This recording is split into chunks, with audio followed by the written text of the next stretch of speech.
Arestado ang isang 45 anyos na lalaki na itinuring na high-value individual matapos ipatupad ang isang search warrant sa Irosin, Sorsogon.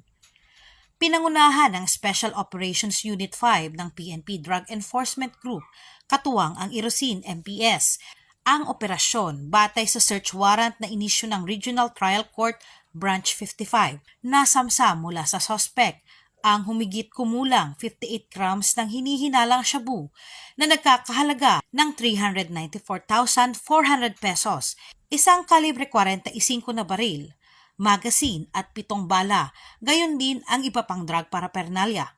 Ang mga nakumpiskang ebidensya ay sasailalim sa laboratory at ballistic examination.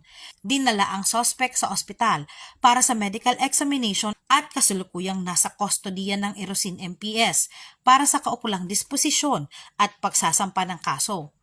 Patuloy naman ang kampanya ng Sorsogon Police Provincial Office laban sa iligal na droga at iba pang krimen sa lalawigan ng Sorsogon. Mula dito sa Sorsogon Police Provincial Office, ako po si Police Staff Sergeant Angeli Bionson para sa Police News Network, Bagong PNP, para sa Bagong Pilipinas, serbisyong mabilis, tapat at nararamdaman.